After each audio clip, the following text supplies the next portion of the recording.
Olá a todos, sejam todos bem-vindos a mais um vídeo do canal Drone Physics para uma nova matéria, né? Essa matéria que em geral é dada no final do curso, mas aqui estou adiantando porque por ser um ensino emergencial a gente nunca sabe exatamente o que vai acontecer, é tudo surpresa, brincadeira à parte, né? Pode acontecer imprevistos, então eu resolvi adiantar porque essa matéria é a base de estática, tá? Então, aprender isso aqui vai ajudar muito em estática. Não aprender isso aqui significa dificuldades extremas em estática. Então, aprendam isso aqui, tá? Então, vamos fazer o seguinte, né? Vamos colocar assim. Vimos que para partículas, se quisermos encontrar o equilíbrio, né, basta, né, cancelar todas as forças, né? Então, se você tem uma força para a direita, você coloca uma para a esquerda. Se você tem uma para cima, você coloca uma para baixo. E assim vai, né? Então, se você tem uma partícula aqui, aí você tem essa força, a força peso da partícula, por exemplo. Tem a peso, né? Então, a partícula tem a força peso ali. Então, ela vai cair. Como é que você impede essa partícula de cair? Você pode, por exemplo, colocar essa partícula em cima de uma mesa, né? Coloca aqui uma mesa, né? Se você fizer isso, você vai ter uma normal aqui, tal que, se a normal for igual ao peso, em módulo, né? Que elas têm em sentido contrário, então você obtém aqui o equilíbrio, tá? Então, isso vale para partículas e para corpos rígidos, tá? Corpos rígidos são corpos que têm dimensão, tá? Eles não são mais partículas. O tamanho deles interfere, tá? Então, vamos considerar, em vez de ser uma partícula, se for um livro, um caderno, vamos considerar um caderno. Então, considera o caderno, tá? Então, tá aqui o caderno. Então, o caderno também tem uma força peso agindo. E aí eu vou usar o meu dedo, tá, para impedir, né, que o caderno caia. Então, eu vou fazer isso aqui, ó. Para ficar bem claro, vou usar um caderno real no exemplo. Vocês olham na câmera aqui embaixo. Então, tem o peso, ó, ele cai. Tá vendo? Se eu soltar, ele cai. E aí, vou usar esse dedo aqui para impedir o caderno de cair. E o caderno continua caindo. Por que será que o caderno continua caindo? Será que eu não estou fazendo força suficiente? Vou fazer mais força ainda. Opa, foi pior, né? Eu lancei o caderno pro lado, né? Então, o que está acontecendo aqui, né? A questão é a seguinte. Para corpos rígidos, não basta apenas cancelar a força.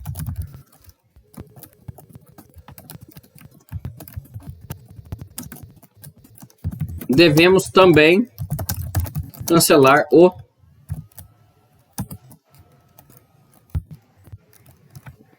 travou aqui. Cancelar o agora sim, torque, tá? Então, não basta só cancelar a força, temos também que cancelar o torque. Mas o que é torque, né? É um nome muito bonito, é um nome que geralmente é relacionado com carro, né? O torque do carro. Mas o que é o torque, tá? O torque é o momento da força, tá? Então vamos definir o torque aqui. Vai ficar bem claro isso, tá? Então, vamos escrever aqui torque. Então, o que é o torque? Torque, né, é o momento da força. Então, é o momento da força, tá? Calma que logo tem mais explicação. Só brincar aqui, tá? Então, grifo aqui. Tá? Então, essa é uma grandeza física muito importante, tá?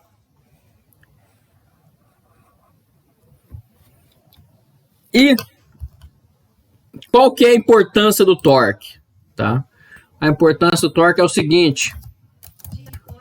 O torque é o responsável para... Não, é o responsável pela rotação, tá? De um corpo rígido, tá bom? Assim como a força é a responsável pela translação. Ok? Então o torque, ele é o análogo da força, tá? E ele vai ser o responsável por fazer as coisas girar. Então, a força faz as coisas andarem, tá? Então, pega aqui esse caderno, tá? Então, se eu faço a força para a direita para ele, né? Ele vai para a direita. Se eu faço a força para a esquerda, é para a esquerda, né? Então, a força faz essa translação, sair de um ponto e ir para outro ponto. O torque, ele é responsável por isso aqui, ó, girar, ó. Então, é ele que causa o giro, tá? E ele é introduzido agora porque uma partícula pontual, como a gente estava falando, ela não gira, né? A partícula, ela não tem dimensão, né?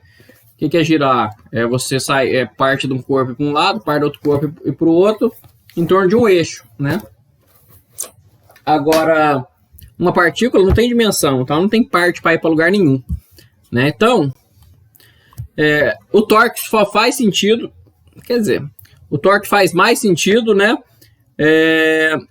No caso de corpos rígidos. Para partículas também ele pode ser importante, depois a gente vai ver lá na frente, tá? Mas por enquanto vamos considerar ele só para corpos rígidos, tá? Então o que é o torque? O torque ele pode ser dado pela letra tal ou pela letra N, tá? Né? É o produto vetorial de R por F. Tá?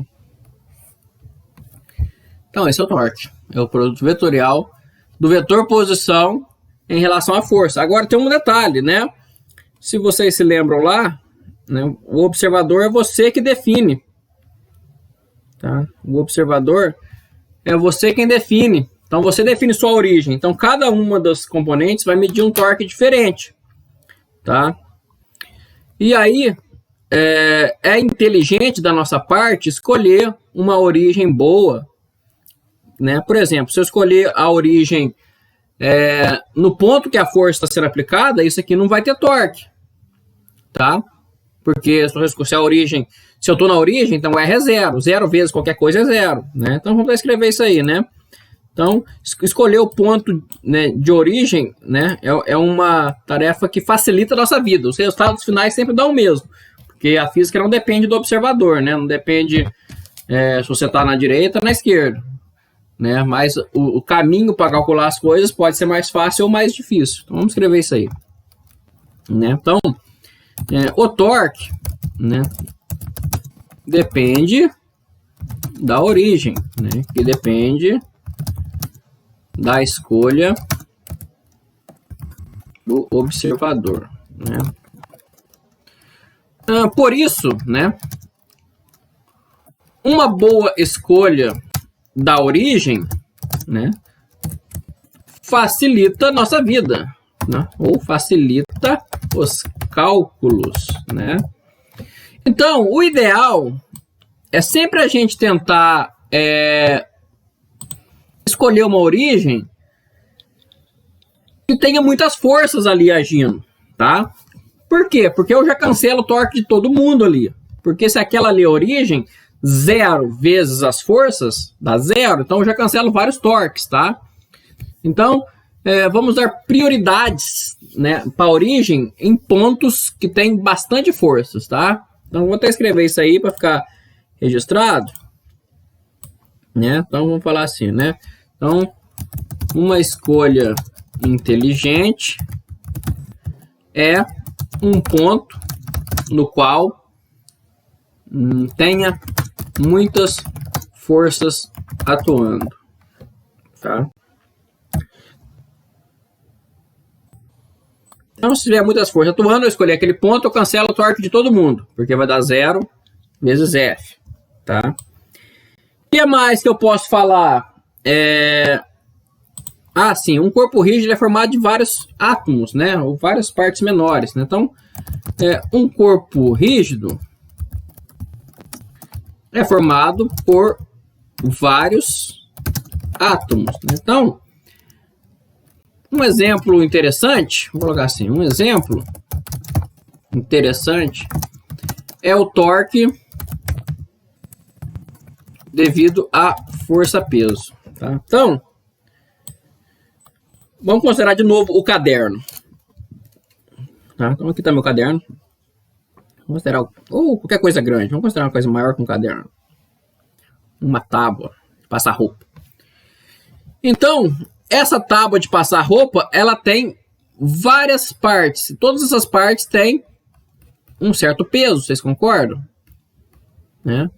Pega uma tábua de madeira, eu corto ela aqui em 15 pedaços. Cada um desses 15 pedaços vai ter um peso. Então, todos esses pesos vão gerar torque, tá? Então, aqui tem o peso 1, aqui, esse aqui seria o peso 3, né?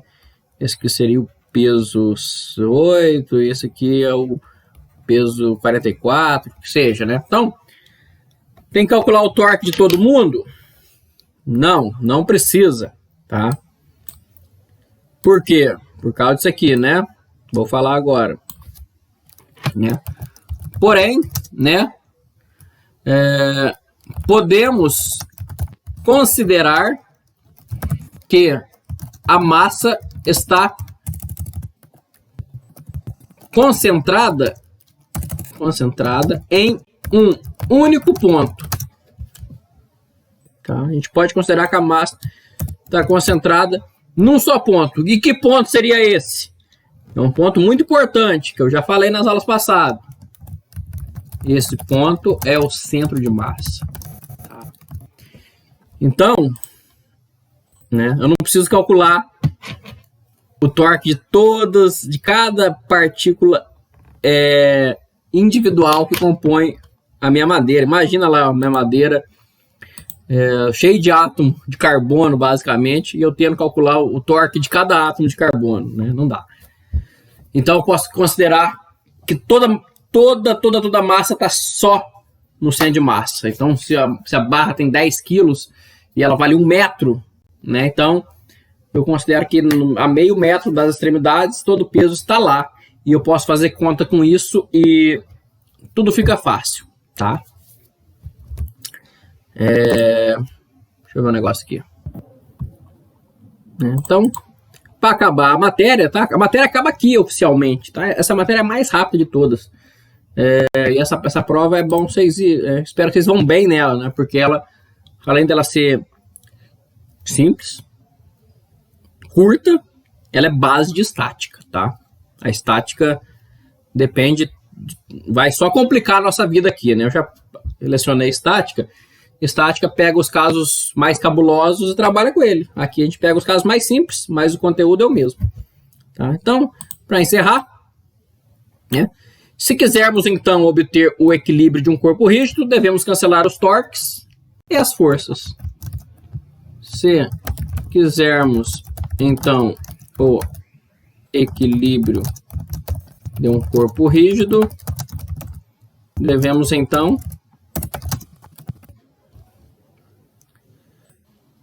dois pontos. O que a gente tem que fazer? Somatória das forças ser 0 e somatória dos torques ser 0, né? Então, isso aqui, na verdade, no fundo, isso aqui é 6 equação, né? Somatória dos fx igual a 0, somatória dos fy igual a 0 e também somatória do fz igual a 0, além de uma coisa para os torques, somatória do tx igual a 0, somatória dos ty igual a 0 e somatória dos tz igual a 0, tá? Porém, nessa matéria aqui, essa condição geral aqui vai ficar para estática, tá? Então, vou botar aqui de vermelho. Isso aqui vocês vão ver lá em estática, tá? Em física 1, que é básico, né? A gente considera sempre o caso bidimensional, né? Só x e y. Se é só x e y, não tem isso, não tem isso e não tem isso, tá? Então, vamos escrever isso aí, né? Para casos bidimensionais, né? Temos duas componentes da força e uma do torque, né? Para casos bidimensionais, temos duas componentes da força e uma do torque, tá? Então, nossas 6 equações que devíamos cancelar, vira somente 3 equações. Então, isso facilita muito a nossa vida, tá? Uma coisa também que é muito importante que eu tenho que dizer, né? Sempre devemos começar cancelando os torques e depois as forças. Essa ordem deve ser mantida. Em Física 1, isso faz pouquíssima diferença. Em estática, se você não fizer isso, você erra, tá? Não é que dá mais trabalho, não. É que você erra. Por quê? Porque existem diferentes conjuntos de força que cancelam o torque. Então, você pode escolher conjuntos diferentes, tá? São forças que não deveriam aparecer ou forças simplesmente desnecessárias, tá? Que elas, né? Por exemplo, se eu quero segurar essa caneta aqui, né? Então, eu faço uma força aqui. Mas se eu vir com a outra mão segurar aqui também, então beleza, continuo segurando, né? Então, essa é uma força desnecessária. Então, essa ordem deve ser mantida, tá? É bom vocês aprenderem isso agora. Em estática, isso é uma regra, tá? Vocês correm o risco de errar, calcular forças a mais, que não são necessárias, tá? Você fala assim, pô, preciso de uma força aqui, aí você precisa de uma aqui, você cancela a outra daqui, e nenhuma dessas duas no final era necessária, tá? Então, sempre cancela os torques e depois cancela as forças, tá ok? Eu acho que eu vou parar a aula por aqui, e na próxima aula eu vou fazer 3 exemplos, tá? 3 exemplos e dar uns exercícios para vocês. E acabou essa matéria, tá? Então essa é a matéria da 6ª prova? Não importa, mas acho que sim. Então essa é a matéria mais curta de todas. E, na minha opinião, também uma das mais fáceis, tá? Então, como todas têm o mesmo peso, né? Estudem ela com calma, aprendam ela aqui, que ela não vai ser útil só aqui, como também em estática, tá? Então, próxima aula, exemplos, tá? Então, fui!